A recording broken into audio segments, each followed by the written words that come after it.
বাড়িতে কম সময়ের মধ্যে টিফিন চাউমিন কী করে বানানো যায় দেখে নিন। তার জন্য প্রথমেই গরম জলের মধ্যে একটুখানি নুন দিয়ে চাউমিনগুলোকে সেদ্ধ করে নিন। সেদ্ধ করার পর চাউমিনে এরকমভাবে একটু তেল দিয়ে দেবেন যাতে চাউমিনগুলো ঝুরঝুরে থাকে।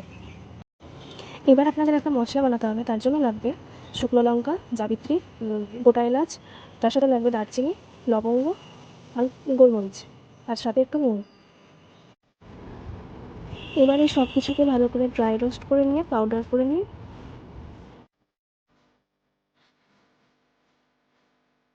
আর ডিমটাকেও একটু ফেটিয়ে নিন গোলমরিচ আর লবণ দিয়ে। আমি গোলমরিচের সাথে লবণ দিলাম না, কারণ চায়ের প্যাকেটে যে মশলাটা সেটা একটু লবণের ভাগ বেশি, সেজন্য ওই লবণের বদলে আমি মশলাটা দিলাম। এরপর কড়াইয়ে তেল নিয়ে আলুটাকে ভেজে নিন এবং স্বাদের জন্য প্রত্যেকটা ভাজার সাথে লবণ দিয়ে দিন।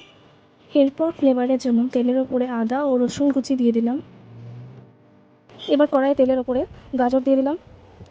এরপর স্বাদ মতো নুন গাজর ভাজার সময় দিচ্ছি। এরপর পেঁয়াজটাকেও গাজরের সাথে হালকাভাবে ভেজে নিচ্ছি যাতে পেঁয়াজটা বেশি করে রোস্ট না হয়ে যায়। এবার সেদ্ধ করা চাউমিনটাকে কড়াইয়ের উপর দিয়ে দিন এবং সস বলতে লাগবে অল্প পরিমাণে ডার্ক সয়া সস এবং 2 টেবিল স্পুন ভিনেগার।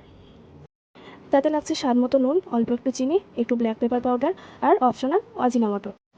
এই সব কিছুকে ভালো করে মিক্সড করে ফাইনালি ফিনিশ করুন হোমমেড ভাজা মশলা ও ডিম দিয়ে। এরপর আবার সব সবজিগুলোকে ভালো করে মিক্স করে নিয়ে ম্যাগির hot sweet tomato chilli sauce দিয়ে দিলাম। আশা করি সম্পূর্ণ রেসিপিটা আপনাদের দেখে অবশ্যই ভালো লাগবে, আর ভালো লাগলে একটা লাইক করতে ভুলবেন না, আর অবশ্যই কমেন্ট করবেন, আর নতুন যদি হয়ে থাকেন এই চ্যানেলে তাহলে অবশ্যই সাবস্ক্রাইব করে দেবেন। দেখা হচ্ছে পরবর্তী শর্টসে। ভালো থাকবেন, সুস্থ থাকবেন, আজকের মতো বাই বাই।